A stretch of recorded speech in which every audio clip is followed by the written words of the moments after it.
there, and we wish their remaining drivers, some of them too, are still in hospital locally, are A-OK.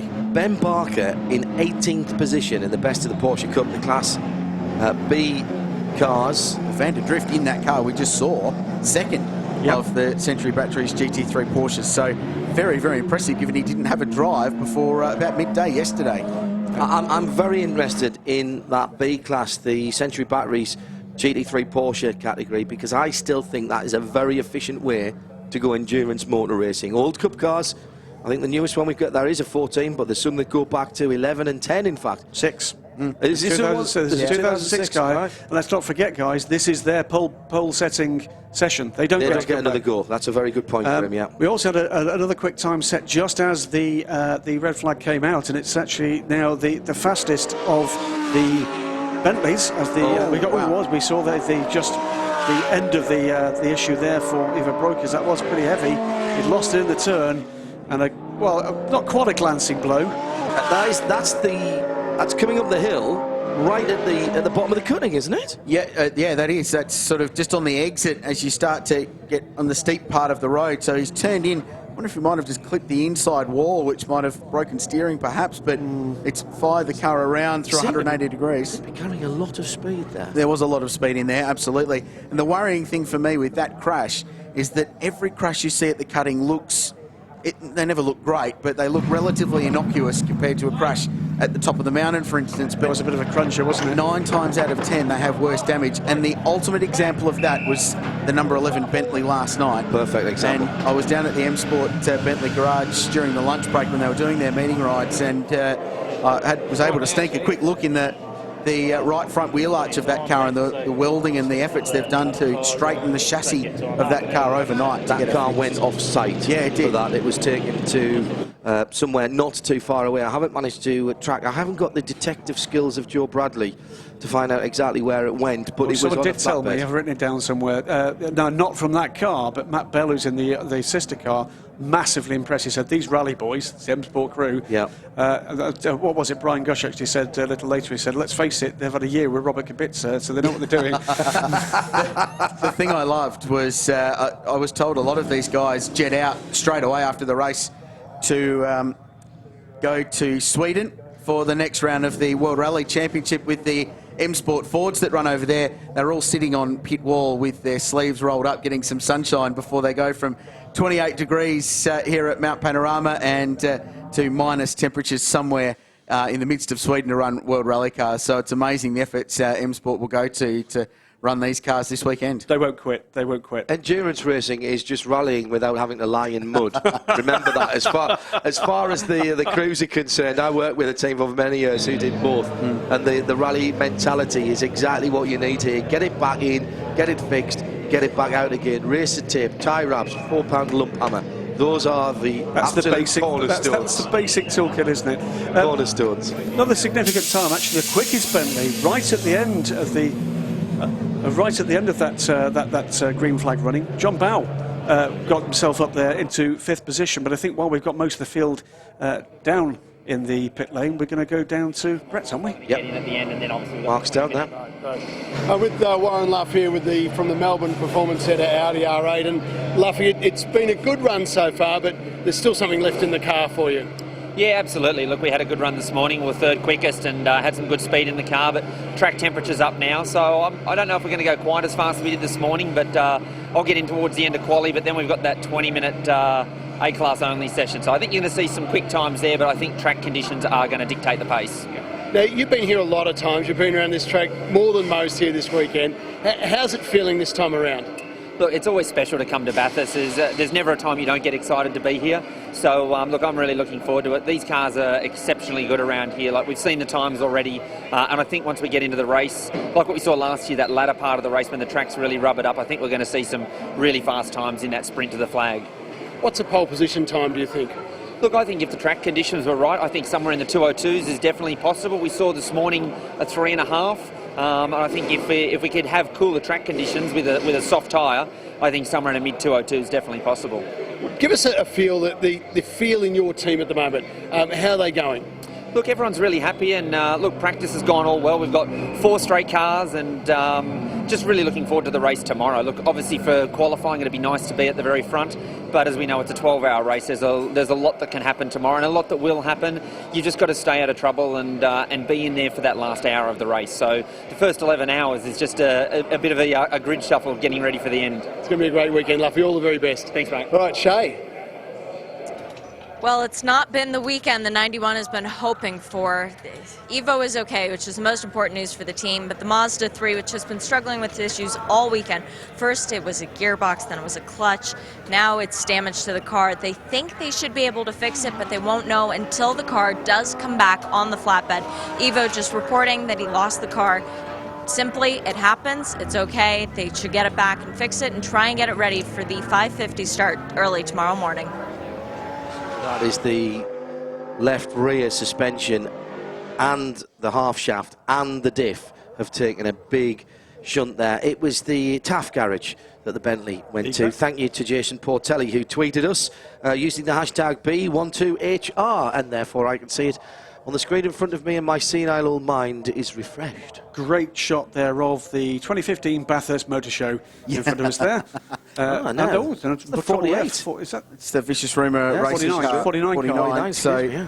they were another team just creeping up on it ahead of the weekend with Benny Simonson and Andrea Montermini. Renato Liberto, of course. He's just come to a stop dead stick there, hasn't he? Yeah, something's not quite right there. So many electronics. We're talking about the McLaren earlier on and the dramas that they had. They changed an engine and still couldn't find the drama. So it's Montermini standing by the car, and there'll be some Italian gesticulation going on there. That was exactly what that was, wasn't it? Yeah. So they're working on getting this car up onto the flatbed. The Macchina, not the good. Not the good. Have I broken the car? The Macchina. So while we're under red flag, we may as well get this car recovered as well with that crash at the cutting. I wonder if, as they were slowing down, it cut out. Stopped by running the way. down. Yep. So 24 minutes elapsed, but 43 remaining, and that time fixed. So the clock will continue to count up, but it won't count down. So we've still got plenty of time to get some times in qualifying. To recap for you, the Nissan fastest car, 35 so far. Wolfie Reap and Chio doing the times so far. 205.7. for that outfit. The number 9 Hallmark Property Group Audi R8 LMS. Chris Meese, 206.2. Mark Eddy is behind the wheel of that car right now. Dean Canto shown behind the wheel of car 36. The Erebus Motorsport Mercedes-Benz SLS. Rich Muscat did the time there with a 206.65. Marco Mappelli early in the session in the Phoenix Racing 15. The Kangaroo car did the job and got that car 4th early on with a 6.9. John Bow in the Flying B Racing Bentley, and we've heard a lot out of JB and David Brabham as well. John O'Lester was 6th, Latif 7th in the Audi, Kane, Quinn and Primar rounding out the top 10 so far. We're going to take a brief break from Mount Panorama, qualifying to continue. We will be right back after this.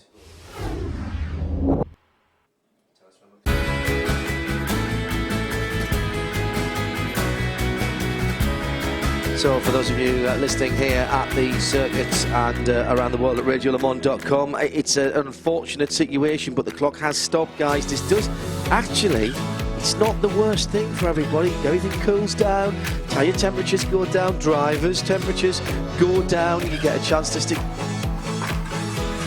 Yeah.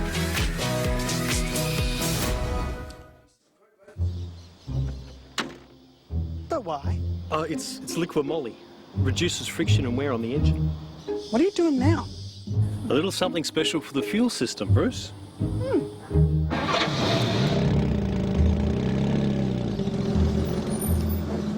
Goes great! Liqui Moly performance oils, additives and service products. Cruise on over to Looks Good Goes Great now to find out more. Bruce, get out of the car. Oh, sorry. Did I lock it?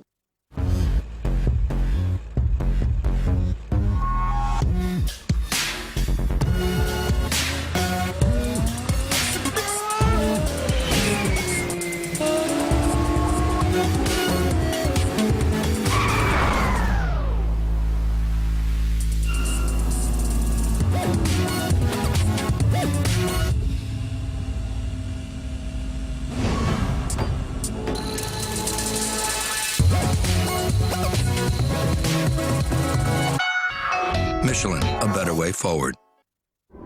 Bred from racing DNA, the new Azenas FK453 has been developed under some of the harshest racing conditions, building more endurance and greater performance in every tyre. This experience here ensures peace of mind here. Visit our website to see Falcon's new Azenas FK453 high performance tyre. Falcon tyres, make performance yours.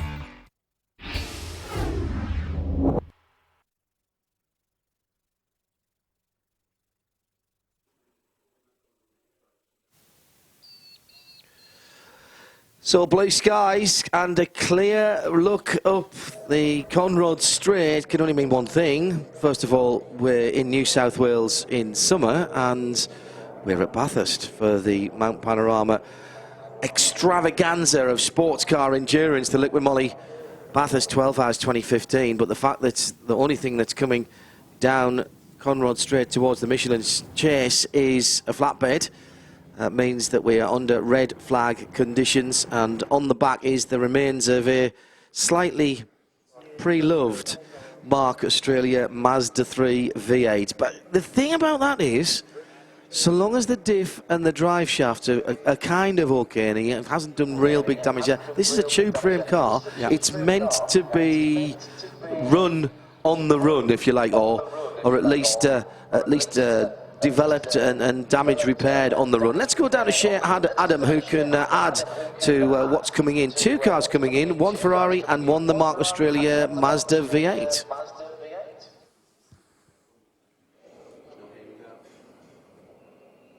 On the video footage, but the bigger problem is when they put it on a flatbed, it was not one that's friendly towards a GT3 spec car.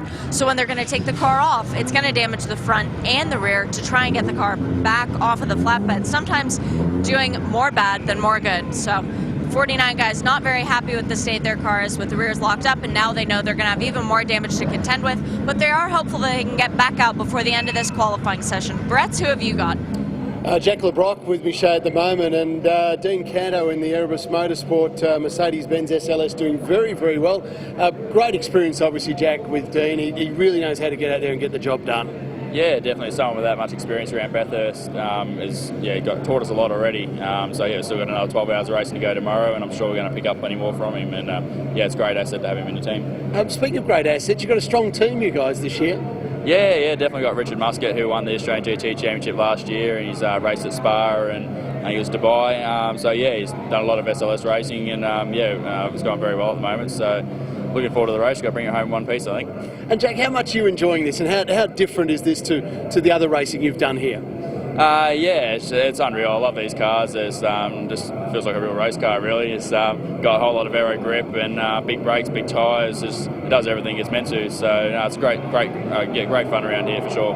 Cars just rolling out. But for you guys tomorrow, what's top of the list? What's the most important thing you've got to concentrate on tomorrow? I think we're just going to keep circulating, look after the car, and if we get to the last hour and we're on the lead lap and in a good position, then that's when we start pushing hard and see if we can bring it home in the number one spot. But like anything, it's a 12-hour race and anything can happen. So fingers crossed, and we'll see how we go. Right, so far so good. Well done, Jack. Yeah, cheers, thank you. Green flag. Back out again, just there, and here you get another chance to have a clear run. Get your temps up, get cracking. You're taking a little bit of performance out of your Pirellis or your Michelins. Now you've got to decide how hard you want to push it. You might have banged another set of tyres on. Have you saved a set of super softs for later on if you're a GT3 car? Yeah, everybody I've talked to has, so they've got some up their sleeves, certainly. As we talk, 27 degrees ambient here.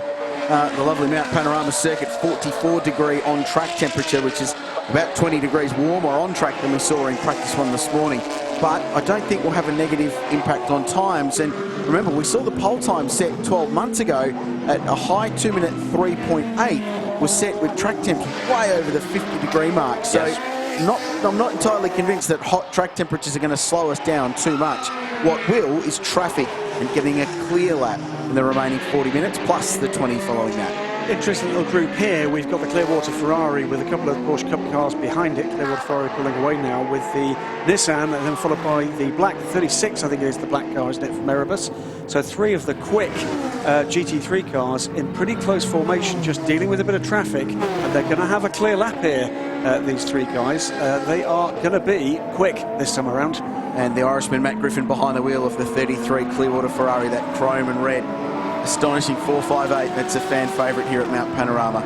Coming down through to the end of the lap and under the Liqui Moly bridge to Maguire Murray's corner is Wolfie Reap in the fastest car of the afternoon. Matt Griffin bailed out from the start of that lap for whatever reason. He had the clear run, but he seems to have bailed out, has not made it back to the pits. This is smart. Look at the behind the Nissan as it goes through Hell Corner. The Grove car was desperately trying to stay in behind it and get into the substantial aero hole that a Nissan GTR makes up Mountain Straight. I think he's just dropped a little bit too far back there, but you can see him pedaling for all his might, trying to stay up with him. It was Ben Parker who was in that car earlier on. That's really smart driving. But look at this. This is the problem. It's so busy behind it. And it's not just the slower class cars or the lower class cars. These are A-class cars dicing for track position in qualifying. And they really just got to get themselves in their own bit of track, get themselves sorted to try and punch in a lap time. The 63 Erebus SLS AMG. Nathan Morecambe is behind the wheel. It's about as local as you can almost get, just down the highway from Sydney. Great driver, raced and won here in Australian Formula 3. He's raced a lot of different cars in Australia. Spent a lot of time racing in Germany last year in GT cars over there for the Farnbacher operation in the German GT series. Hello to Dion von Moltke, who has tweeted through to us using the hashtag B12HR.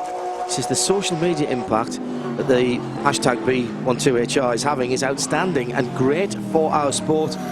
He's absolutely right, of course, and you can add to that. Make sure that you use that hashtag if you're talking on social media about this event. Traffic, traffic, traffic means patience, patience, patience. No point in putting the car in the wall now if you're one of the GT3 top class runners, the Darrell Lee GT3 outright cars, because you've got another 20 minutes later. It's everyone else who's getting the hurry up now from their teams. Yeah, and we're told to watch out for the kangaroos around here. Watch out for the 15 kangaroo crossing the line now, because he's gone to the top of the timing screen, 204.35. Great. As I say that, Lars Van Tour goes to the top of timing and scoring ahead of the Nissan. So it's the 15, the kangaroo liveried Phoenix Audi that takes provisional pole position, and lots of improvements behind, John. And don't count out Christopher Haase in the Croc car, the 16 Phoenix Racing car. He's improved it to a 205.98 as well, and all of a sudden things are bunching up at the head of the field. So the 16 car leads it at the moment with 2 best sectors. It's all track position though, all track position.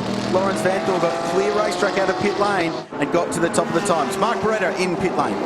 Guys, the temperature here is getting really warm. It's 31 degrees, the ambient temperature at the moment, and as you'd imagine in Bathurst, that's really dry, hot heat. Out on the track at the moment, the track is 41 degrees, so this surface and this environment is really heating up. It'll get hotter over the next hour or so, but 41 degrees the track temperature and about 31 the ambient temperature around Bathurst at the moment. The English amongst us, Barrett's, are having a whale of a time. They absolutely like those conditions, especially the 31 ambient temperature. Had a warning from, yeah, I'm hearing it now, warning from race control and gentlemanly conduct in the pit lane. Barrett's with shorts on.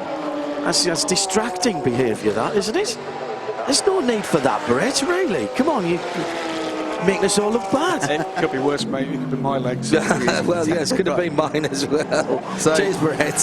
Lawrence Van Damme, fastest 204.3, bumps the Nissan back to second. And the 205.7, the gap 1.3 seconds, and that should give you a fair old indication of the potential lap times we're going to see in this session. Saw a shot Mark Eddy behind the wheel of the number 9 car, so they haven't got their fastest bullet in that gun just yet, and we're talking of course of Christopher Meese, though that team was very satisfied with Mark Eddy's pace. He was doing 8s earlier on today and pretty happy. Ollie Gavin goes to 5th fastest. That's a good time. The Englishman in the number 5 Audi, the beachwoodsquirk.com.au car, 206.1. Jono Lester just in front in the Trash Family Motorsport Ferrari. Could they be a dark horse for a top 3 spot on the grid somewhere? I think on form so far today, you have to say yes. because they've been great all weekend long, despite only rocking up at the racetrack at 9:30 on Thursday night. Don't do that, trying to go around the outside, heading into the cutting. The Craft Bamboo Aston Martin finally thinks, oh, that's probably not the best thing to do. And what we then get, of course, is a perfect illustration, gentlemen, of why, in parts, this is a one-groove track. And sometimes you're just going to have to live with the fact that you've blown that lap. Now, whether that's a race lap or a qualifying lap, doesn't really matter. It's a lap you're just going to have to throw away. The Bentley number 11 decides to step out of line from behind that matte black 29 Ferrari and go through. Lawrence Van Toom in time has gone through the first sector quicker than anybody else in this session so far.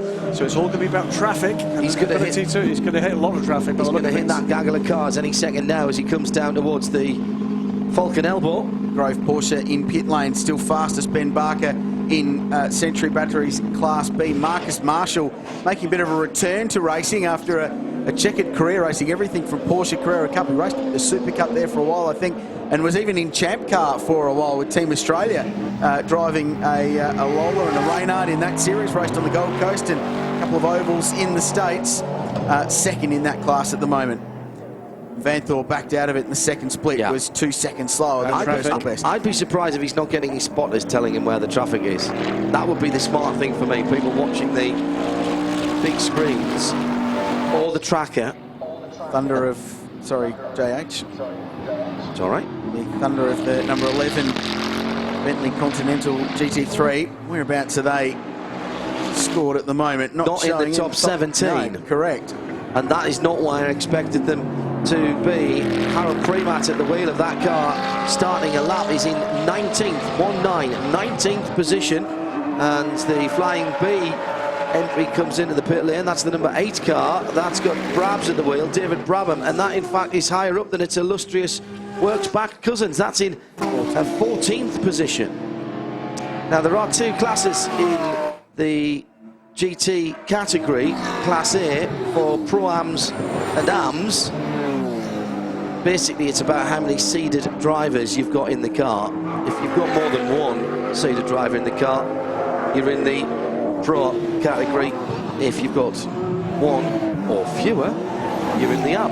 And most That's of the easiest teams, way to describe it. and that will only play a role tomorrow, because it very much an AM car could be on pole today, yes. because at least all of them, or at least most of them, I should say, have got one superstar gun driver in them. Whoa, big moment there for Vanthor, hanging the back of the Phoenix Racing Audi out. He's got traffic again, though. He's got the Craft Bamboo Aston and one of the RX-7s in front of him just as he comes up to Skyline, and that is going to slow him down. There just isn't room for 3 wide. There's barely room for 2 there as he goes under the 7 News banner at the very top of Brock Skyline and now plunges down, which is an amazing drop. It really, you cannot describe that to anybody, even in a street car. In a race car, I cannot imagine what it's going to be like in a race car dropping down through there. It's an interesting strategy that we're sort of seeing unfolding, that we're seeing a lot of fast sector times, but we're not seeing the laps strung together, and that's obviously the problem with the traffic. So they really just got to bide their time and wait for that 20-minute session, which will be easier for these A-class cars. It will be by no means a picnic, because the speed differential is still fairly great from the top of the A-class to the 27th and final car in the class. However, it will be easier than having to dodge Mark Focuses or Mazda RX-8s. And the other marker that is traffic that's making a difference is the gaps, because these guys are perfectly capable, these professional drivers certainly, of lapping this Mount Panorama circuit unfettered within tenths of each other, but that's not what we're seeing at the moment. It is about whether or not you get a clear lap. Very interesting to see the discipline now that we haven't seen in the last couple of days that is being played out by these top quality drivers in the GT3s. There's no pushing at the moment, because they know their time is yet to come. And to take a bent car back to the garage now out of one of the A-class cars, I think might be severely career limiting. So the 2 Bentleys still mired down in the order, 16th and 19th respectively. Harold Primark behind the wheel of the 11 car. 15 cars going to go back into the pouch. It's a great little system, isn't it? Instead of having to do the whole drive out, push it back into the garage, put the car up on jacks, go jacks underneath, slide the car to the angle you want it. So efficient. And this team have been so good since coming to Mount Panorama. It's a great stat. We spoke earlier today about the 136 odd Audi R8 LMS race cars that have been built. They've led every time they've raced at Mount Panorama. Last year, Phoenix Racing led just the 3 laps, but it just continued this streak of an R8 leading every time. We've had a GT Spec 12 hour at Mount Panorama. So they're a venerable tool around this place. 2 wins, of course, in 2011-12. One with Team Yost, one with Phoenix Racing. Looking for their second Bathurst 12-hour victory, 3rd for the brand, after Ferrari took the bragging rights last year and Mercedes-Benz via Erebus Motorsport the year before. Probably the last year for this iteration of the car. They're not allowed. They've been testing the new version of the car for over a year now. We saw the pictures at Monza from last year. Certainly the early part of last year, but they can't release the new car until the new street car version is out. Work going on that car down in the pit lane. Let's go down to Mark, who's a little bit further up the pit lane, enjoying the sunshine. Mark? Yeah, guys, the Nissan team very, very happy. Wolfgang Reap has managed to put the car in a second spot at the moment. Wolfgang, well done, great session. Yeah, it was a good session. So far in practice, I think we've shown that the car is working very well. Everyone is doing a very good job, and I think we are soon ready for the quali, the next session with Chio-san, and yeah, it will be awesome. Is there anything that you'd want to do to the car? Anything that you think needs work? Sorry? Anything that you would want to change on the car? Well, no, really. I think now it's to the driver to adapt.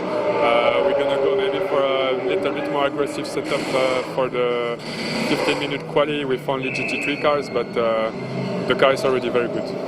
And how's it feeling around the mountain? How's the track here? Well, the track is incredible. It's probably one of the most exciting tracks I've been given the opportunity to drive on. It's really fast, very unusual between the walls and everything. It's good. Excellent. Enjoy your time. Thanks, Will. Thank you very much. I will.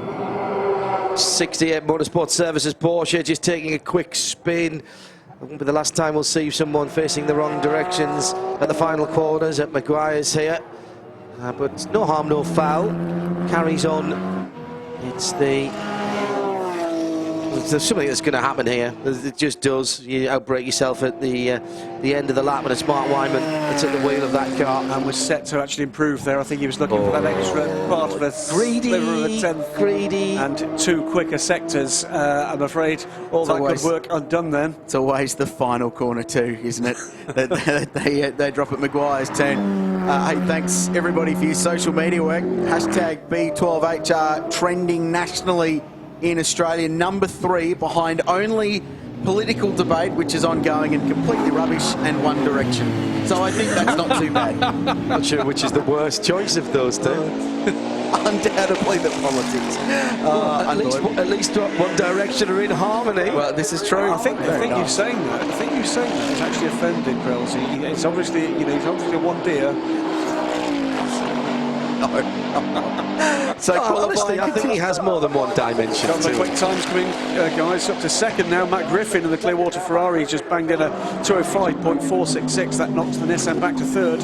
So it's 15 from 33 from 35 now. Audi leads Ferrari, Nissan, and then the second Phoenix Audi. Mercedes-Benz not showing, really, are they? That's a number of people have said that they were surprised we didn't tip Erebus for the pole position and to hang on to the Alan Simonson pole position trophy that they won in such brilliant circumstances last year. It's a slow burn for the Erebus Mercedes-Benz this week. They've been almost running under the radar, haven't they, Krill? So it's not the same style of team that we've had. Betty is going to be here this afternoon. She might already have arrived, actually, coming up from Sydney, and she's going to be here all day tomorrow. She'll be watching the guys racing here tomorrow for a full 12 hours, as you can, on 7 Mate in the morning, and then we'll switch over to Channel 7 here in Australia. If you're further afield, the live streaming video and audio on Bathurst's 12-hour website and on radiolemans.com continues to service the wide world of endurance racing family that we know loves this event. So well pointed out by Graham just before. The 97 Craft Bamboo Racing Aston Martin popped to 6th place with Alex McDowell behind the wheel. Good lap, former World Touring Car Championship and British Touring Car Championship racer. I think he was teammate to Jason Plato in a Silverline Chevy. There you go, and this is without the fact that we've still got at the back of the Craft Bamboo garage in the steel box. They keep him in is Stefan Mucker. Yeah. They've thrown him a bit of raw liver. He's having a bit of a chew on that before they put him in the car, probably for the 20-minute session at the end. Let's go down to pit lane. Mark Bretta's talking to a man who's just jumped out of an Erebus Mercedes. He's with Dean Canto. Just out of the Erebus Mercedes-Benz SLS. And Dino, I thought good session. You're holding on to the top 3. You think there's more in there? Yeah, look, we still haven't run new tyres yet, so a lot of traffic out there to deal with. We have our single class run after this, so we're just doing a couple of little demon tweaks and having a few short runs, but look, there's still more time in it, and I'm sure you'll see the times fall even more. Right, how good can you be? Yeah, I'm still learning this car. Every time I come back, the smile's getting bigger and bigger on my face. Well, that's good news. I mean, we look at it and we see the car go around it. It looks a fantastic car on the track. Does it handle as well as it looks? Yeah, and then some. Definitely, just the amount of downforce it's got, the brakes, the tyres, everything is a great package. And I'm still learning about this whole mega downforce and trying to push myself past what I'm used to. But yeah, look, the car from out day one when I hopped in it, I was quite comfortable and still learning just the finer points, but getting a little bit quicker every time. Yeah. And Dean, you took my co-commentator John for a bit of a spin in the car earlier on. How was his reaction to his first time around the mountain? Well, he said he was quite calm, but I saw him panic a few times. We can read faces. I was watching him in the mirror, but yeah, he was enjoying it, I'm sure. I think he had a good time. You too, mate. Well done. We look forward to seeing you out in the qualifier next session. Beautiful. Thanks, mate. Thanks, Tina. John, you did have a good time, didn't you? I could see you come out with a big smile. Yeah, and hang on, I was standing waiting for you to come out. There was a bit of a wobble in the knees there, Brett, as well as there was a big smile on the face. It was good, wasn't it? That big AMG CLS is a bit of a beast round there, but Dino didn't half give us a ride, eh? Yeah, he gave us plenty. Yeah, good stuff. And the 63 car that he's part of the team out at the moment in the hands of his teammates. Austin Cindric has just put in a very quick time, 2:05.9 for Austin Cindric. That was good enough for 5th until a moment ago, but not anymore, Krelzy. David Russell jumped to 2nd. Fast man yesterday. The JBS Racing Lambo now starting to show its true colours. 2:04.79, just 4 tenths behind Vantor's excellent lap of 4.3. So it's now Audi leading Lamborghini, leading Ferrari, leading Nissan, leading Audi, leading Mercedes in the top 6. Now we've still got just under 20 minutes in this session, guys, but we need to start looking at the other classes, don't we? Because their session ends in 20 minutes, the guys at the top, and obviously we focus on the guys at the sharp end of the field who'll be in the Darrell Lee GT3 outright positions. Still Ben Barker, John, 24th position overall, 2:10.24 now for Ben in Class B, and that's the fastest of the Porsche Cup cars. And Krelzy? In Class C, the Ridges GT4 class, it's currently O'Connor quickest. That's the Donut King Lotus number 54. So that car going along quite nicely. The Daytona Coupe continues to impress in the GWS Personnel Class D, invited production. Not only are they impressing, they're 30th overall with a 2:13.5. And very impressive. One space ahead of them on the timing and scoring is the car that has topped the timing sheets for every session, I think, in the Recaro Class I Invitational for the endurance cars, and that's the 93 Mark Cars Australia.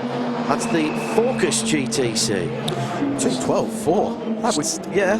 Stephen Kane, meanwhile, improves to 6th overall, the number 10 Bentley. That's the fastest of the Continental GT3s at the moment at 2:05.82. It looks to me as if Austin Cindric's got a clear run at the last part of this lap, he might improve as well. So there's still very quick lap times coming in.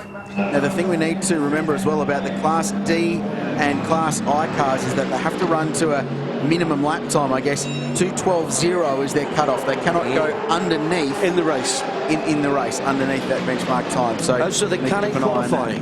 So they can in qualifying, but not in the race. A 16-year-old race driver has just gone third quickest in this session. Outstanding. Absolutely amazing stuff. Austin Cindric. 2:05.22 from Austin Cindric in the number 63 Erebus Motorsport Mercedes. That is fantastic stuff from the young man. And all he has in front of him is David Russell in the Lamborghini. It's been quick all weekend, and Laurens Vanthoor recognised as one of the fastest GT races on the planet. I've just realised why he's in such a hurry. Of course, he's got the evening paper round to do this afternoon. That's what it is. And he's got to get his bit done quickly. What time do the street lights come on round there? He's probably going to be home by then. About 7:30. He's not allowed out to play when the sun goes beyond the horizon. Just had a couple of tweets using the hashtag B12HR asking about the position of Ollie Gavin, and well, don't forget you can get all the timing from the Bathurst 12-hour webpage, but he's in 11th position at the moment in that number 5 Squirt Audi Ultra. In the pits at the moment, Ollie last aboard that car and was as high as about 5th with the time he set a little earlier in the session. Don't forget, we've got the remainder of this session, about 17 minutes remaining, then the 20-minute session for the A-Class cars alone, and we're going to see, I think, some improvements there, John. John O'Lester has just tweeted that the track is speeding up late in the session, so expect times to come down. 2:04.3, the best at the moment by the Phoenix Audi and Laurens Vanthoor. He's in the pits. Are they going to have another crack at it? Well, of the top 12 or so in the last, 5 minutes, they've all, 6 of the top 12 have set their quickest time, so I think that's absolutely right. We're going to start to see some quicker times right now. Verlander does his personal best middle sector, which is the run from turn 5, which is the entry to Reed Park. That's where the second intermediate starts on this 6.2 kilometre lap. The run to the exit of the Falcon Elbow at turn 19 at the top of Conrod Straight. So Verlander going quickly. Michele Rugolo in the AF Corsa Ferrari goes second with a 2:04.6, 3/10 behind Vanthoor's best. And Pat Long has just jumped into the Icebreak Porsche with 20 minutes to go, or just under 16 minutes to go now, so that's interesting. You should see that jump up the order, you think, with Kim behind the wheel. Good to see that team getting it repaired after that contact. Number of people, including James 0906, saying, what are all the blue flags being waved around the track? It's a good point. There will be people tuning in who perhaps aren't used to watching motor racing, as we all are. We take it all for granted. That's the marshals telling the guys, Chris, that somebody faster is coming up behind you. And in this session, that will run pretty much all the time because everybody is trying to pass. When we get into the race tomorrow, if it's a pass for position or if you've got the leader coming up behind you, then you'll see a blue flag. If it's a pass for position, you'll probably also see a blue flag, but not being waved with quite as much gusto. It's just a reminder that you've got a car. You'll see them being held out, so that by the flag marshals, you'll see them being waved. And basically all you're doing is trying to help the driver with your flag to say, hey, watch your mirrors, fella, there's somebody coming up quickly. On screen now, Tony Verlander, Clearwater Racing Ferrari, the current world champion of GT racing. So basically we can read into that, this guy can drive a little bit. He is flying this Malaysian-based team led by Mok Wen Sung, who's won the Asian GT Championship in his own right. It's an outstanding performance from this team in their 4th visit to Mount Panorama. They've been 3rd here and they've been 2nd here before. Can they get to the top step of the podium? Out before the 4-hour mark last year. That dramatic and well replayed collision at the top of Mount Panorama that also involved the Nissan GTR. Yeah, Pat Long has just put on the Superman cape, says Patrick Polonian is about to monster the circuit. I'm told, by the way, that Tim Cindric is here at the track this weekend. What a proud dad watching his 16-year-old son tear it up. He's doing an outstanding job, isn't he? What a performance. Never seen the place, and I was so impressed with his maturity and level-headedness. And I got to speak to him early in the week. A lot of people questioning whether he had the credentials to be in that car. Now, the report, the skill report is not over yet, but at half-term, he's doing all right. He's going to make it through tomorrow. Yes, he has. And we need to see him in race conditions. I'm looking forward to seeing that. Verlander goes to 4th. The Clearwater Ferrari with a 5.2. And here's the 77 car coming up the hill through Griffin Bend. That is Michele Rugolo. And he's got a pretty clear run so far. Looks like the Ginetta that's ahead of him there, one of the GT4 cars it is, indeed, the 73 car. Now, does he hit it at the right time? You go to drivers. He's had to lift. Had to lift just as he was coming up to the right-hander going up the hill. Well, that's going to be a write-off, I'm afraid, for Michele Rugolo in terms of that lap. That gives us an opportunity before someone else starts to turn green or purple times and sectors to go down to Sheridan in the pit lane. One person very used to seeing green and purple sector times next to his name, Nathan Morcom. Nathan, your 16-year-old teammate, Austin Cindric, put in the 4th quickest time as it stands right now. Think you guys can maybe go for pole? I reckon he'll give it a good shot in the next session. Great little steerer. Can't fault him in any way. Just our strategy's going good, putting new tyres on for medium run. And we're just going to go for the next shot and try to go for a pole. Who's going to get in for this next 20-minute session? Have a guess. By the grin on your face, I'd say it's you. No, not me. No. We're going to put a little Austin in. So he's going to show all the older ones how it's done. Well, you've held the lap record here. Simon, your other co-driver, has held the lap record here. Trying to give Austin the shot to get that title as well? Yeah, why not? Go to trio, so get the hat-trick. Well, smiles at the Erebus garage, and Austin Cindric proving that he belongs in this paddock. It's a very good point, though, isn't it? Because those guys are a trio of youngsters who all know how to... They clearly haven't got the fear. They haven't learned how to be scared yet. It's too young. Nathan Morcom is one of the most chilled out and relaxed people you will ever meet. He's the kind of person that if he was disarming a nuclear bomb, it would just be calm, cool, collected. Laughing, doing it, yeah, exactly having right. a bit of a chuckle. Listening to One Direction on his iPad. He's so chilled out and relaxed, but he's a very capable racing car driver, as his dad, Barry Morcom, is, and Barry's been a front runner in this place and stood on the podium before in production car racing. So runs in the family, and it's great to see Nathan here. A number of people have spotted the matte black rims with the orange pinstripe on the Clearwater Ferrari in the front and the more standard rims on the back. Now, I have no clue why that is. And a couple of people also are asking about the exploits of Mokweng's son. Well, he's won 3 GT Asia titles and 19 round wins. That's by far the best. The next is 6 round wins, and Frank Yu with 5 round wins. So, yeah, he is. Yeah. So we've got 2 GT Asia alumni here. And there is the Nissan. Looks menacing even when it's standing still, doesn't it? Yes, the Kangaroo wouldn't dare jump out in front of that, would it? 10 minutes to go. I think that's an interesting vote of confidence, isn't it, for Austin Cindric to give him the last 20 minutes. These guys aren't going out again. He must have done enough, clearly, and we're seeing the results on lap times, but he must have done enough internally with the team for Barry Ryan, who's the team manager and calls the shots there, and indeed to Betty and Daniel Klemenko, that he's capable of doing the job, and they're willing to entrust him with the car to hustle it around Mount Panorama, potentially as quick as it will go all weekend long. So that's a very impressive vote of confidence in the 16-year-old American. Right, we've got a bit of a battle right at the top of the timing screens now. Lawrence Mantua is going quicker again this time around, but so is Michele Rugolo. These are the top 2 cars, 2 of the 3 cars under 2:05. We might be about to see a quicker lap time.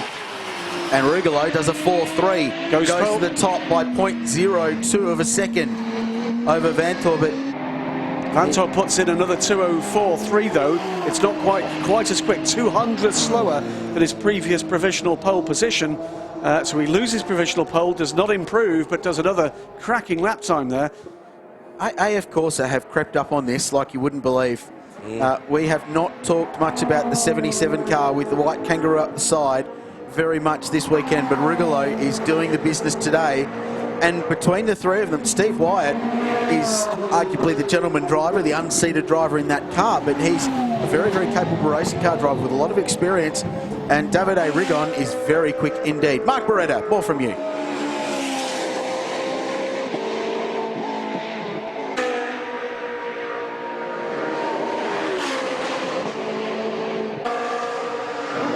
Amazing collection of real top quality entries. It's the best obviously it's ever been. I think there's 26 or 7 Class A cars, so yeah, just watching them out there, they're amazing cars, you know, do some pretty stupendous feats.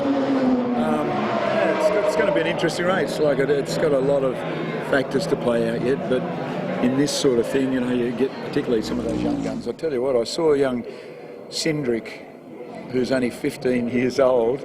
He is unbelievably fast. Honestly, I've never seen anything like him. He's never been here before. He's super quick. JB, where's the Bentley? Have you got it to where you need it to be?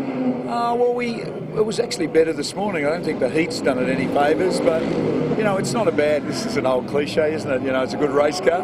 It's actually, it's not too bad, but it didn't like the heat as much as it liked the cool. So what that tells us, I'm not that smart, but, you know, but it's okay. It's all right, you know, it's a long race and the car's not terrible, you know, but it's not as perfect as all us drivers would like it to be.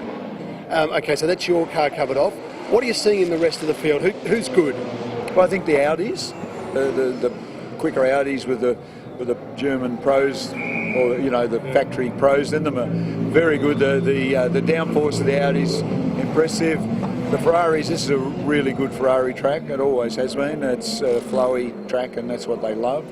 And a couple of the Ferraris are like the Kiwi one is a terrific effort because young Jono Lester's never been here before and he's fast. We saw him in Highlands, and because the AF course one's quick, and Villander in the Clearwater one from, I think it's from Malaysia or somewhere, that's always quick. And Villander is probably one of the quickest two Ferrari GT drivers in the world. So they're going to be in the mix too. But quite often the second, third drivers play a large role in it, and also the strategists, which is really like last year. We had a big help from our strategist. We had a few dramas, and he got us back in the race. So you know we've got some clever people here. I'm hoping that's going to save me having to do too much hard work.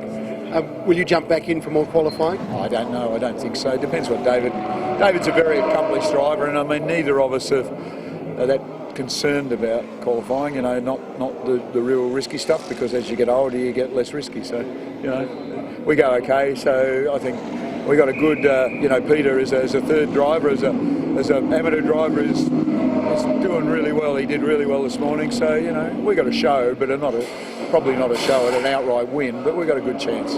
I think you go better than okay, JB. Thanks very much. Thanks, mate. I love the way that when Mark asked JB there, so okay, that's you covered off, what about the rest of the field? And 10 minutes later, he finishes summing up who could possibly be there or thereabouts. But I mean, that is the truth of this. And you know, there's a shot of cars in the pit lane, and a lot of them there, any of whom could be at the sharp end of the grid at the field by the time we're getting into the last hour on Sunday afternoon. Worth looking, I think, at the cars that are actually still out on track, though, because there are still quick times coming in the last 5 minutes of this session. And worth reminding viewers, too, that the gap from first to second is 2/100ths of a second. Well, it's really 3, isn't it? It's 0.0283. So I think we can say we'll round that up to 3. It's not exactly a vast chasm of time, is it, really? So Rigolo to Vanthor, 458 Ferrari to R8 Audi. Amazing stuff. And a lot of teams now just keeping their powder dry for the final 20-minute session, which will come following a 10-minute break after this one. So Rigolo still quickest for the AF Corsa Ferrari team. Back through the bottom half of the top 10. Chris Meese in the Audi.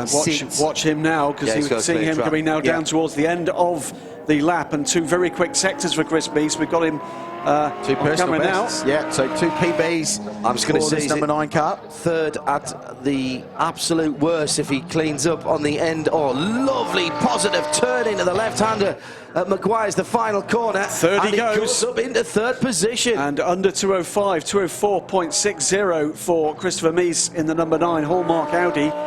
So that puts us Ferrari from Audi, Lamborghini, another Ferrari, and the first of the Mercedes-Benz. Graham's got clear track. He's going to get another lap in here, you know. And as we look up the mountain straight, there's nothing there in front of him. He's getting a very good run up towards Griffin Bend now. Let's see if he stays on at the front end of the Audi. Dives just a little bit as he turns in right-handed. Yes, it's clear. He's got a clear run through to the cutting now, and this will be bothering the people ahead of him for sure. The guys have all come out of the pit lane. They're all rolling. They're all in pit lane. This is the thing. right. He's got a clear track. They've timed this perfectly, the Hallmark team, and I'm not surprised. And do you know what? It wouldn't surprise me if Mark Sini or Mark Eddy actually made this call. Just park the car, stay in the middle of the session. It's fastest first sector of the session. It's brilliant stuff as he's right across the top of the mountain now, past McPhillamy, and now just a dab on the brakes before he turns in left-handed. The car just floating. It's almost barely in touch with the ground as he come over Skyline. Down through the gearbox, brake, turn it in, get back on the power, then brake again, down one more gear, very close to the Bentley signage on the driver's left-hand side of the road.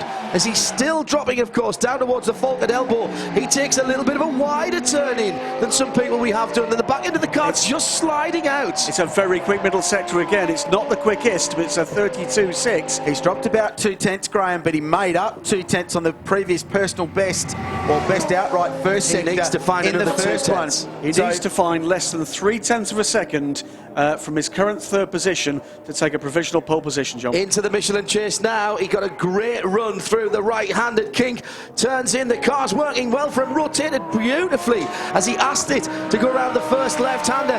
Now it's all about the run down under the Liqui Moly Bridge and down towards past the front of Ridges Hotel and down towards Maguire's corner for the final time. He's going to be close. Is he going to get it on the front? Yes! On the pole position. What an absolutely brilliant driver. 2:04.2. He's done them by 1/10 of a second. And in the context of what we've seen this afternoon, that's a huge margin. He can do it again too, just to assert himself at the top, because he's still got clear racetrack in front. He gave up 4/10 of a second to the personal best sector, or to the session best sector, across the top of Mount Panorama. There is time to find here for Chris Meese if he wants it. And I think in the background, if we cycle back from Meese, I think it's Pat Long who's in the icebreaker car who's coming up behind him. It certainly, there was a hint of golden colour in the background, so he might be jumping up from currently down in 20th position.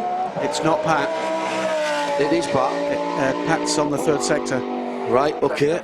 Sorry, it is Pat in the car is what I meant to say. Pick another one. And in good news for sport, Stefan Mucker has been unleashed behind the wheel of car 97. So they've unpacked him from the box at the back of the garage, fed him some more raw meat, and he's just done a 2:05.33 and gone to P7. So Aston Martin now buying into the equation. 45 seconds to go in first qualifying. Remember, after a short break, there will be another 20 minutes. Flash of the headlights. Flash of the headlights by Meese on the GWS BMW. He's got down the inside in the Falcon Elbow. I don't think that cost him very much time, if anything at all. Very good driving by the BMW to stay driver's right and take a longer entry, and that was great driving by both men. Down Conrad again, 20 seconds left. He'll not get another shot at this. Is he going to improve? 2:04.2. No, he's given up 2 tenths in the first split and 5 in the second. He's lifted out of it. Yeah, he knew that. He was 8 tenths down on that lap. No point throwing it up the road when you're going to drop 8 tenths of a second. This guy, however, might be an opportunity. Stefan Mucker in the Craft Bamboo racing car, and Warren Luff going very quickly too in car number 74, 16th only at the moment. We wait to see if he can drag that car up towards the top 10. Mucker's not had a quick first sector, unfortunately. Look behind, it's Pat Long in the Porsche. He's catching him. Pat Long is taking time out of the Aston. He might get a bit of a draw down the Conrad straight here. If Mucker's not on this, he might want to back out and stay out of the way and not help the Porsche and give him a tow. Well, I don't think Mucker will be too worried about that. They know that car's got pace. He's shown it there. Good sector times. Look pretty good across the top as well. We know the Astons are, if not the fastest, one of the quickest down the chute, Conrad straight. So pleased he's in the car. It's going to make the next 20 minutes very exciting. So at this stage, I don't think there'll be any change.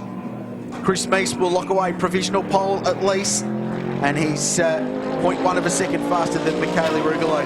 One car that's not featuring in the top 10, but it shouldn't be too far away, is the M Motorsport Lambo, and Stephen Richards is down with Mark Beretta. Yeah, Steve, just the car laid up at the moment. You'll be back out in the session shortly. You'll be behind the wheel. Yeah, that's right. Yeah, no problem. We just it's only a limited amount of fuel you can have for the 2 sessions and the tyres we use. So can't go burning around it with no fuel for the next one. Now I know how much you love this place and your racing. You're looking forward to getting back out there. Yeah, absolutely. I think when you at the moment with the whole field during qualifying, it's a bit of a lottery to get a clear lap. So the Class A only session should be great because everyone will actually have an opportunity to sort of find their gap and have a good run. So should be a pretty good spectacle.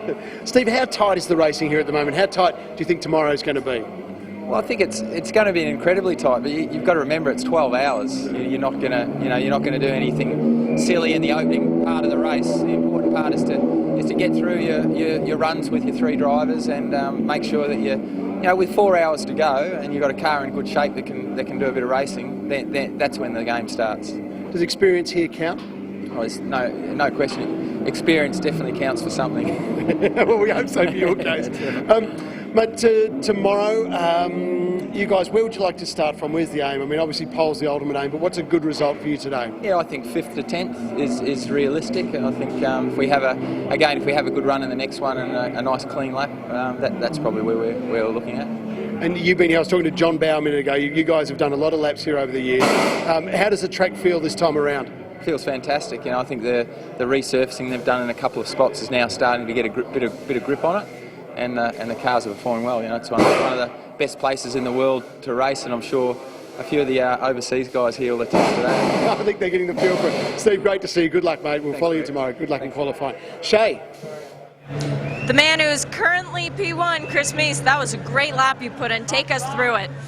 Thanks. Was quite okay. I mean, I had clear laps for like 3 or 4 flying laps. Yeah, car was really good. Actually, my first shot when I started the session had a lot of traffic. We had a lot of fuel in the car, so right now we are in a good position, I think. But anyway, we have another session coming now, Q2, and I think this will be the deciding decision coming there. So yeah, we will have another run, or I will have another run, try to get to the front row, but I think there are some guys behind us who will do the same. How much more time is there in the car? It's hard to say, compared to this morning, the track temperature raised up. Like I said, I had clear laps, no traffic. There may be a couple of tenths still in, but it's hard to judge. We're showing your lap on video right now as you're coming out and going on to the Conrad straight. What were you thinking at that point? I saw a minus 0.2 to my lap before, and I thought, oh man, this must be the lap, so I just wanted to finish it and yeah, brake as late as I could. Car was great, NPC did a great job. So I think it's a good car for qualifying a race as well. Well, you've won this race twice before. You know how to do it. Does it give you that little extra boost of confidence to come away with the Al, if indeed you do after this next session? Let's see. I mean, when I won the race, it was like 11 and 12, and it was hard wins. We fought hard for that. But this year the competition is even bigger, so a lot more cars there, a lot good drivers there. So yeah, I mean, as long as we are in the lead pack, I'm happy. A very calm, cool, and collected Christopher Meese. I like that. I was up 2 tenths and thought, oh, this is the lap. This is the lap. Isn't it nice to hear that they get that, a professional racing driver gets excited? Absolutely, it is. Other people excited at the moment. Warren Luff actually finished that session with an improvement in the 74 Audi up into 8th position. Now, he was looking forward in about 5 minutes' time, of course, to the Q2, but Krillsy, we've got some pole position sitters already. We do. They've been sorted throughout the order, and the class battles have been decided at least for Saturday ahead of the Liqui Moly Bathurst 12-hour. Incidentally, in the outright battle so far, 1st to 6th covered by 1 second, 1st to 16th covered by 1.8 seconds. It's remarkable. These are the outright results for you. Christopher Meese fastest with a 204.2. Rugolo, Vanthor, David Russell 4th. Any one of these cars could be on pole in 25 or so minutes' time. Austin Cindric, I think, particularly impressive. The Aston Martin there with Stefan Mucker in 7th. Warren Luff, we know, has speed in 8th. The Trask family racing Ferrari in 9th. And Christopher Husser in 10th place in the number 16 Audi. So both of the Phoenix racing cars featuring inside the top 10 running order on our Michelin rundown. The Darrell Lee GT3 outright category in first qualifying for Liqui Moly Bathurst 12-hour. Incidentally, JH, cars must be in park for May conditions between this and qualifying 2, and they can change their tyres if they like, as we go back and take a look at what happened through a pretty exciting full hour of qualifying. So a few early offs and abouts there. The number 99 Aston Martin, they've been in the wars so far to date. This weekend, this was the biggest moment that brought the red flag out, the Darrell Lee Mazda V8 Mark Racing Cars entry. And saw a tweet from that team early before saying, we think we can get it fixed.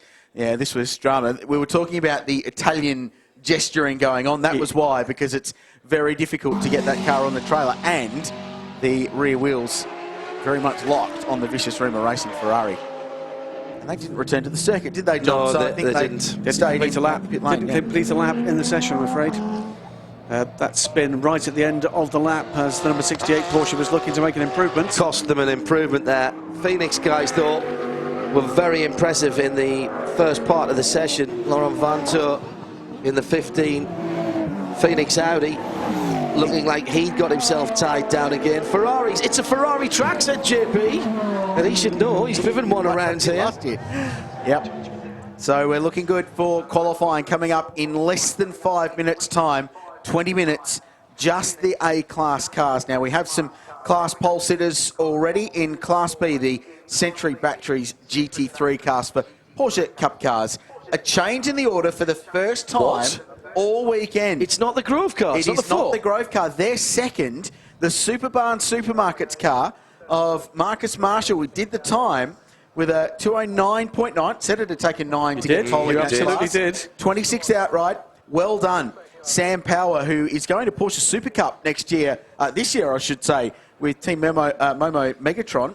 He's also in that car with the Canberra brothers, James and Theo Kandura. So well done to that team. Pole position in Class B. The Grove Group car second, 0.3 of a second behind. Very close. And the GT3 Endurance Mobile 1 team, Michael Lyons, did the time. And well done to them. It's been a very tough weekend so far for the GT3 Endurance guys. They'll be pleased to get through that session. Well done, guys. Third position in that very hotly contested Class B. So Class C, Aston Martin, St Gallen have done the job with a 224.72. So they will start on pole in the GT4 category, thanks to Ridges. In Class D, the GWS personnel improved production. Ben Schutz has the fastest there in the Daytona sports car. They did a remarkable time, 212.59, 31st outright, only beaten by the guys who took pole in the invitational class, the final invitational class, thanks to Recaro. Gary Jacobson did the job in the Mark Focus V8, and they will start 30th outright with a 212.43. Very impressive job. So your class pole sitters, A class being provisional, of course. Vanthor first of the pros, Meese first of the amateurs, Marcus Marshall quickest in Class B, and the Superbarn Porsche O'Connor quickest. I might have read that wrong. It might have been indeed the Donut King Lotus that was quickest in Class C. Ben Schutz quickest in the Daytona for Class D, and Gary Jacobson rounding out the invitational field with a very well-earned pole for that Mark Cars Australia squad that have been doing a great job this weekend. And we were saying, weren't we, guys, before the session started, that we were going to see some of the amateur, amateur class cars, the ones where you're only permitted one seated driver right in the mix, and indeed it is. Two of those cars at the moment hold the first two positions in time and scoring. The number 9 for the number 77, the Pro-Am, where you're allowed two seated drivers from the three that each of these Class A cars have got, is the pole position sitter in its class, but third overall with Lawrence Fantour. And what happens next then? Well, guess what? We have some more qualifying, don't we, Crazy? Yeah, which is also, I'm very much looking forward to this session. And as we've talked about all weekend long, qualifying means something special at this place. One lap, 6.213 kilometres, and drive it as hard and as fast as you can possibly go. And remember, the prize at the end is a very nice piece of silverware, but it's not so much about the trophy, it's about the name attached to it, the Alan Simonson Pole Award. It was emotional last year. It came down to the final 3 minutes of qualifying with a brilliant final lap by Maro Engel to take Erebus Motorsport to pole position. Who have put themselves right back in the mix with Austin Cindric in the last 15 minutes of the outright session. But now the spaceships get the chance to roam the galaxy that is Mount Panorama on their own without the considerable hindrance, in fairness, of some of the slower cars. Now, they'll trip themselves up, I've got no doubt about this, because no matter how few cars you have on a track, there is this phenomenon that we call clumping. They have managed to find each other somehow. It's a gravitational force, I believe, one that Isaac Newton didn't quite map and get the equations for. It will be interesting to see, however, gentlemen, just how the guys play the tactics here. And the guys going out early might not be doing themselves a disservice here. because if there's a bit of game playing and then somebody has an off and there's a red flag, all bets are off. The other thing to keep in mind is the soft tyre option that we've got this year. Quite Formula One spec soft tyre, but there are 3 compounds available for teams from both Michelin and Pirelli. And a lot of the teams, Pirelli team I spoke to before the session, said we've got a set of the softest possible compound saved. These temperatures are a little bit outside the window for that tyre to operate at its absolute best. By that I mean the track temp is a little bit too hot. They run the risk of overheating the soft rubber in the tyre. However, they go out early, and if you bring it in gradually, use 2 or 3 laps to get your tyres up to their operating temperature, and then go and do a 2:02.9 for pole, that will be okay, and that might be what their strategy is for this session. 2 points I want to make here. I don't think we'll be writing any headlines before the checkered flag, and possibly not even at the checkered flag. It might be guys coming round on a sneaky lap that they've started a couple or 3 seconds before the checker comes out. And the second thing is, it's all the class cars. It's all the A-class cars that are out. This is not a top 10 shootout. It's not a pole position reverse. It's everybody out. You can go out now, you can sit and wait, you can play the long game. The tactics are in, and we're already 3 minutes into this session, and no one has yet put in a representative lap because of them coming out the pits and starting their out lap. And the Lamborghini heading up the hill right now is the first one to have a crack at it, and that is David Russell, who is at the wheel. He'll be a contender, no doubt. Massive speed in this car yesterday in practice. Oh, and he's on the power so early, coming up through the cutting, and he's got clear track ahead of him. He'll be loving this little dab on the brakes to settle the car down before the left-hander going uphill across the rise. Vettel will be the first one to set a representative lap time in this session. Now, remember, we may already know the grid, because if they don't go any faster than they went in the session before, they will not improve. So basically it's the times we had before plus what they do in this session. So whether if they go faster, this time will count. If they don't, the time they sent in the session earlier on today. Here's some names to get ready for. Jack LeBrock is out in the 36 Erebus motor car, and then Austin Cindric in the 63. It's Katsumasa Chio in the Nissan, the 35 GTR. A little bit of weaving coming down the straight. This is just to make sure the tyres are clean. It doesn't really impart any extra heat into it. So all we need to know is the time, and this time 2:04.21.91. If they do not go faster than that in this session, pole will go to Christopher Meese, Mark Senior, Mark Eddy in the number 9 car. If they go faster, it's game on, and this session will chop and change. So that's the time, 2:04.2. I think we'll go quicker than that, because there is a lot more up the sleeves of these cars than what we've already seen today.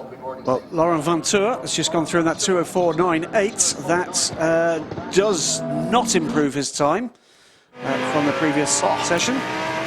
Fantastic look out at the front of the Class A 32 Lamborghini. David Russell on board, heading toward Hell Corner. Oh, he brakes impossibly late there.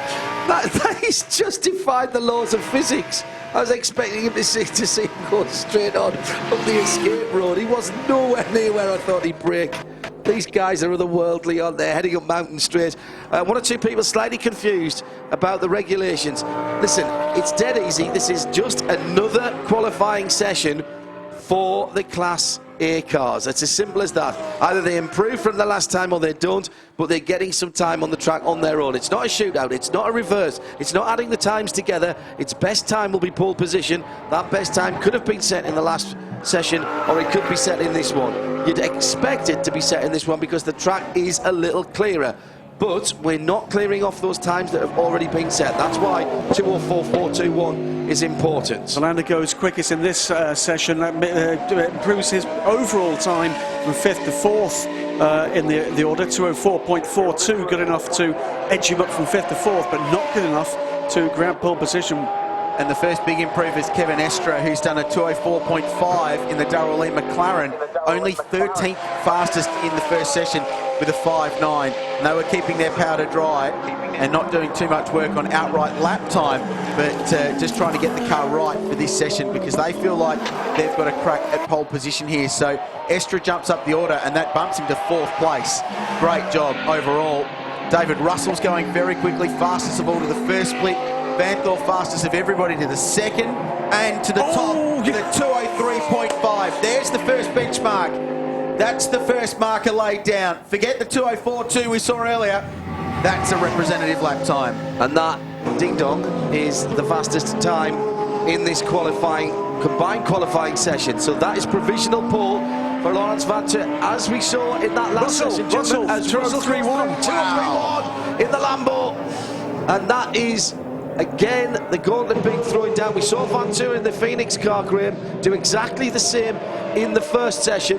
And then he dropped back a little bit, then he had another go at it. I wonder if he'll be saving some rubber for later on. Well, from now on in, I think I'm right, gentlemen, that anything we scream into this mic is going to be another lap record, because that is a lap record for a GT car. Fastest ever GT lap here, absolutely right. Lap records can only be set in a race, Graham. Interesting to note, though, that the Lamborghini gave away 0.8 of a second to the Audi across the top of the mountain. 0.8 of a second across the top, from the cutting to the elbow. The difference was 0.8, but Russell was still able to set the fastest lap of qualifying. So that's the difference. And we've spoken about this all weekend long, that these cars produce their speed in different ways. And that is a perfect example of that. Down through the Falcon elbow with the Nissan GTR. Gee, it's good to see that back on the mountain, isn't it? Well, where are they at the moment? No improvement so far. And Chio behind the wheel of the Nissan GTR. First flying lap. Jack LeBrock moves the 36 car up the order and does a 204.3015. Super late on the brakes, Crailsey, for Chio as he comes through the Michelin Chase and into that tricky little chicane put in there a few years ago under the Liqui Moly Bridge and down towards Maguire's corner. I've got a feeling well, if this is not a great lap, he's going to get a great start onto the start of the next one. Soaring away at the wheel. 3-2 for Chio. Second. Goes to second. Great lap. And word through from spotters on top of the mountain. Thanks, Aaron Noonan. David Russell had a big moment in front of him at the S's on his hot lap, so that explains the 0.8 of a second difference across the top. There's more to come from car 32. Chio with the fastest third sector of everybody. Theoretically, if you put the best sectors from everybody together, the pole lap's a 2:02.2. Oh my good grief. Vanthor third. 3 cars in the 2:03. So Russell with a 3.1, Chio with a 3.2, Vanthor with a 3.5 for Audi. Verlander has improved, done a 4.0 in the wall. The Nissan has backed it hard into the wall at the cutting. Damage to the right rear corner of the Nissan GTR. He's got away with that. He has got away with it. He's got damage, but it's not significant in terms of sitting up all night and having it done. It just drops the right rear lens of the outside circular rear light off as he goes up the hill. Now that's going to be a difficult car to drive. He was on for another quick lap there, guys. He's deranged the bodywork, but I think the suspension looks okay. It's cosmetic. Get some multicoloured tape out. He was just trying slightly too hard. He lost that early, didn't he, in the corner? He lost it very early in the corner. Back broke away on him. It would have done more damage than it would look there, and I imagine with 10 minutes to go that is the end of his qualifying run. So I'd suggest you take the 35 car out of the equation for pole. Track temp 57 degrees, the hottest we've seen it all weekend. Air temp 29. Here's what I reckon. They'll get it in, they'll pull the rear valance off. If it's straight, they'll send them out again. It'll be lighter and more aerodynamically efficient. So Russell, Chio, Vanthor, Verlander, Rugolo. That is Lamborghini, Nissan, Audi, Ferrari. There is one worry about that, is that's got a trials axle on that car. The Nissan GTR in straight trim is the only four-wheel drive car that I'm aware of that's got a transaxle, and of course that means you can put a transaxle in the GT3 car as well. And that, well, he's lost part of the rear valance now. It has actually fallen off of its own accord. My worry there would be that he's crushed the exhaust and that's costing him power and the engine breathing. That's an easy fix, but with 9 minutes left, I mean, they might not get that car out. The rest of the car looks pretty straight. He banged that fairly straight on the rear valance, you know, Crailsey. They're not going back out again. They won't be on pole, will they? No. Kevin Estra improves. McLaren goes to 6th with a 2:04.1. So net gain there for those guys to the tune of about 10 positions so far this session. And the top 6 in this session have all beaten the provisional pole time from Christopher Mies in the last session. Mies has not improved so far. So Christopher Mies is someone we should be looking for to improve in the last 8.5 minutes remaining of this session.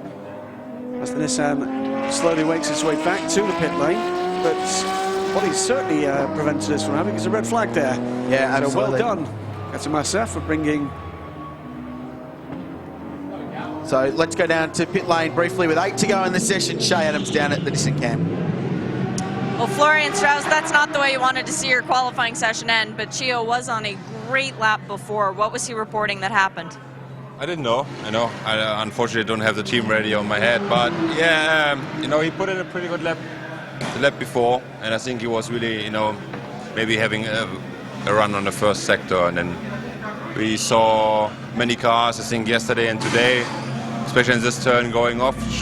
Seems to be very tricky there, and yeah, unfortunately lost it, but we have a good lap time in. That's a good point. The car, team have to look how much damage is on the car, but that's how it is in qualifying. When you want to be on pole position, you have to go high risk, and then I think, yeah, unfortunately, we had a bit of bad luck in this corner as well as other teams as well. So yeah, we now have to see how the car is in shape. But the lap time so far is good, so hopefully, we stay in the first row. That would be a good start. But of course, it's a big job now ahead for the team to prepare the car for tomorrow's race. The car's already made its way back, and the team has begun reparations. The Michelin track temperature is 57, and in the air it's 29. That's degrees Celsius, by the way. It's body damage. They're having a look underneath to see if there's any transmission or suspension damage with 6.5 to go. The car's not going back out, but that is not a massively late night for those guys. They'll hammer out the rear quarter panels, make sure that the valance fits on. Probably a new exhaust, as I said, on the back of that as the Audi number 9 comes down towards the end of the lap and starts to wind up. This is Chris Meese at the wheel of the Audi R8. No, he's pitting. Changing the order while we were down in pit lane. JH, we saw Stefan Mucker go to 5th, immediately beaten, go to 4th, immediately beaten for that spot by Michele Rugolo in the AF Corsa Ferrari, who did a very good 203.84 and dropped into 4th place. So Mucker back to 5th.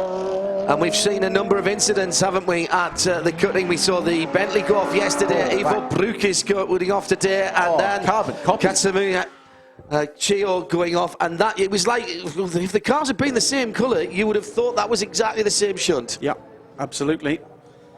Vanthor back out on the track, Rugolo on the circuit, Mucker in 5th in pit lane, Verlander in 6th is in the lane, Estra in the McLaren is 7th and in pit lane. So too the fastest man of the session so far, David Russell, and of course the Nissan new tyres going on car 9. That's Chris Vermees. He is out of there.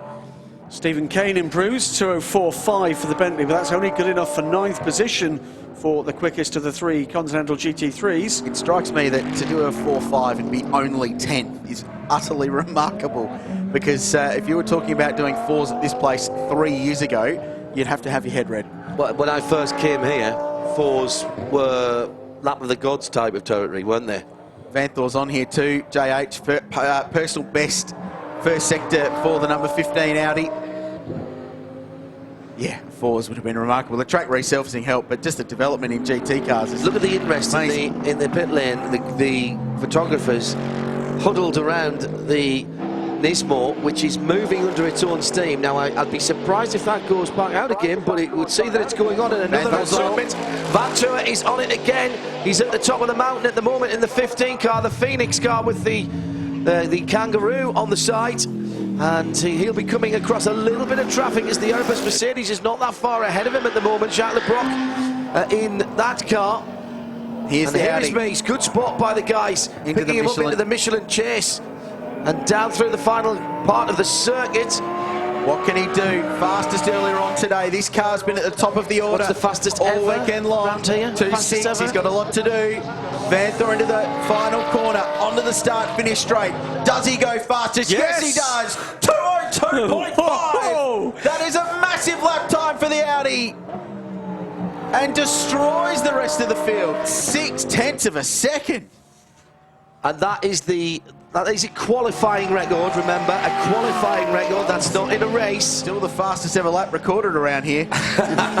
Well, no, that was in a McLaren F1 with Jensen Button. No timing there. That was timed by iPhone.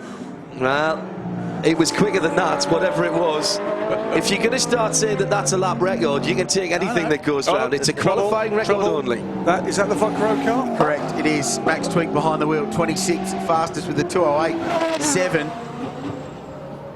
And no massive improvement for them. And the red flag's out. That'll be qualifying. That's good. And, oh my goodness, it's all going wrong for people at the moment. What a lap from Lawrence Vendor. 2:02.55 for Audi. Think he can do that tomorrow from Paul? Well, clean lap, start the race, cool tyres. Then I'd be impressed. Then I'd be very impressed. But let's put that in perspective. Although that's not a lap record, it's a qualifying record. It is the quickest time we've ever seen across the mountain here. And he's taken that from an F3 car that's probably half the weight of the car that has just achieved that lap time. All right, let's head back down to the pit lane. Mark, what do you got? Well, Dave Russell, we've been watching you all day just get quicker and quicker and better, mate. A great lap time. P2 at the moment.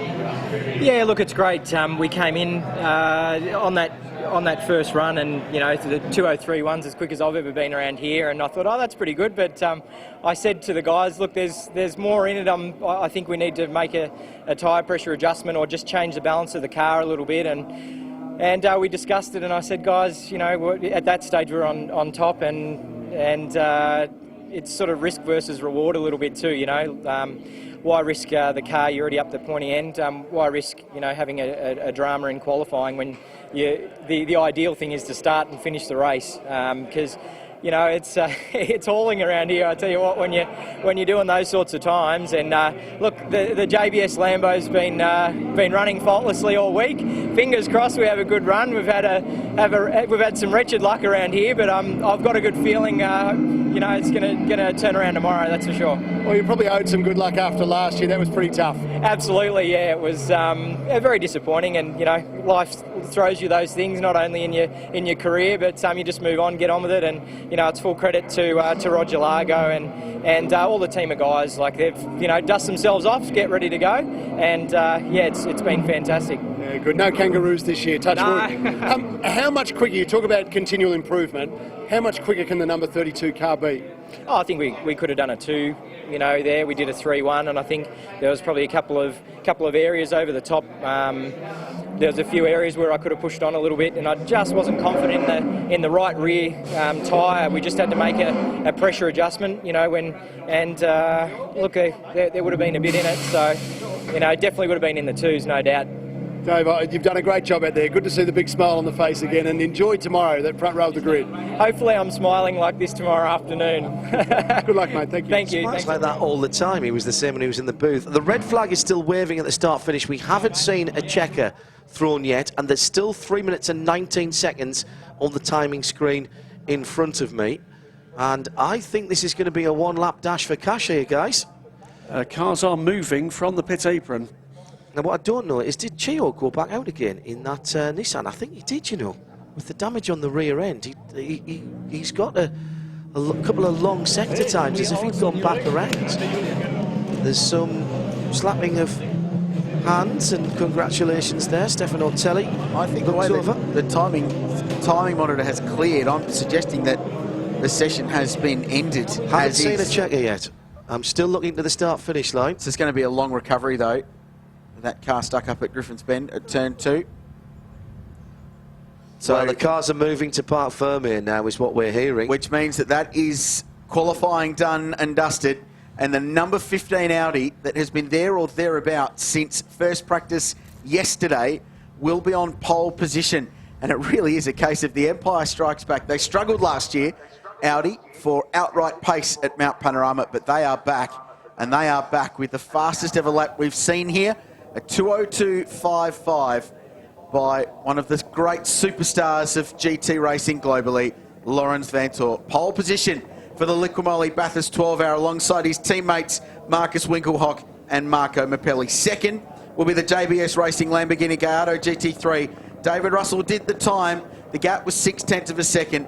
Roger Largo and Steve Owen are his teammates. And for the Nissan Global Athlete team, Florian Strauss, Wolfgang Reep and Katsumasa Chio, third place, despite the crash at the end. Yeah.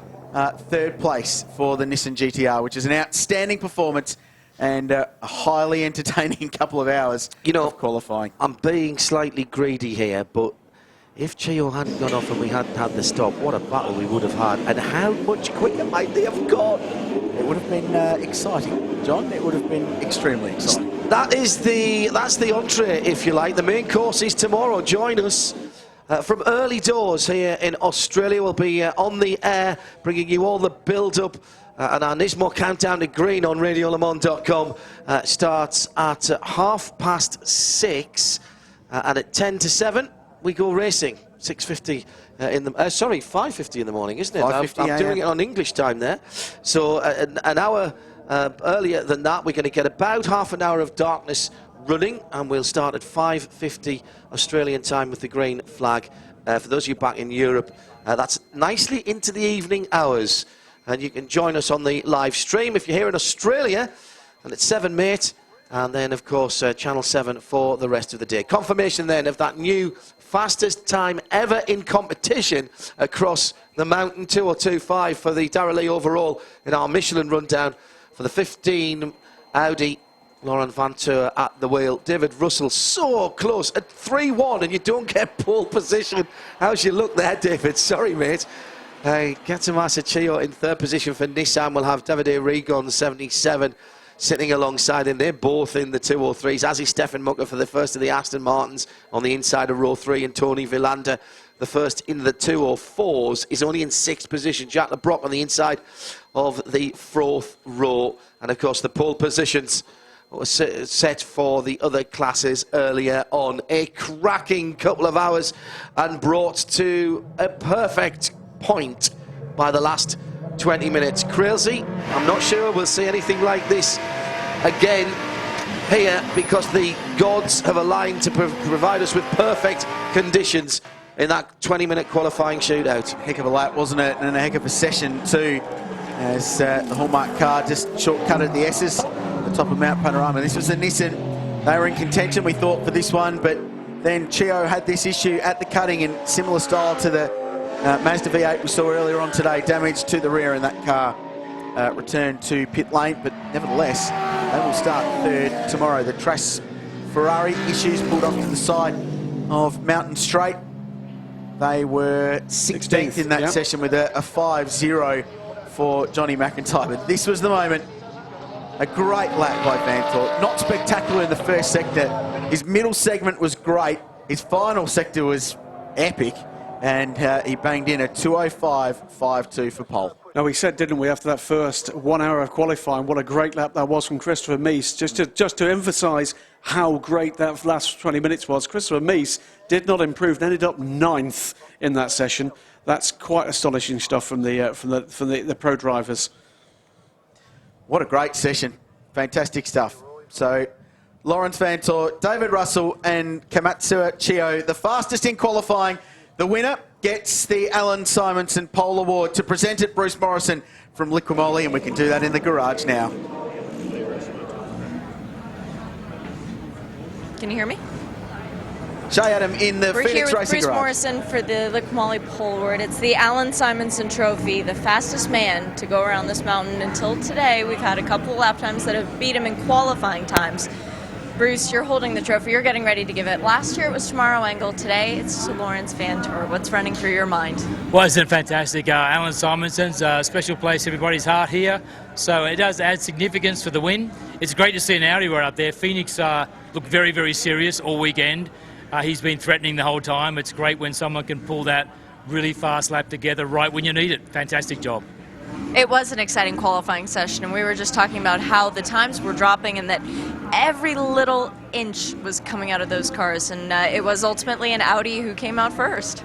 Yeah, everyone's pushing the ragged edge there, aren't they? And I think when you're close to pole, it's a very dangerous time, because I think you always think there's a bit more in the car, and sometimes there isn't. And it's very tempting to step over the line, I guess, and that's why these guys are great at what they do, because they need to know right where that line is and stay on the right side of it, keep it off the walls, because you need a race car fully intact for tomorrow, right? Well, and today it was Lawrence Vantor who comes away with that perfect line walking of qualifying session. He managed to get the most out of his car, and we're just waiting for Lawrence to arrive. But in the meantime, he's going to start first. We have a Lamborghini starting second and a Nissan starting third. Liqui Moly's got to be over the moon about the ambassadors of brands that are here represented. Well, that's what GT3 racing is all about, isn't it? The variety of the cars. It's fantastic to have someone in the twos. You know, considering threes are awfully fast, so twos are very, very electric around here. So it's what we love. We want the variety at the front of the field. GT racing is all about that. And as I'm sure you can hear from the big round of applause behind us, Lawrence has arrived, and he will be given this beautiful pole trophy, the Al, if you will. And Lawrence, congratulations for that perfect lap around the mountain, new qualifying lap record. Walk us through it. Yeah, it's quite an honor to have a lap record at such a track as Mount Panorama, so I'm awfully really proud, and it's been a team effort. We worked really well until now, and well, the Audi has proven it's strong here with 2 past victories recently. So I think we have the package together with Marcus and Mark to fight for the win tomorrow. Well, it's a good place to start from first, and most of the time you don't get a trophy for winning pole, but today you do, and you get this beautiful award, the Al. And what's that mean to you? It means very much to me. It really does to get this trophy, especially because the trophy itself means a lot. So it's a real honor to get that. Well, congratulations. Thank you very much. We'll have you go ahead and hand over the award to Mr. Van Tors.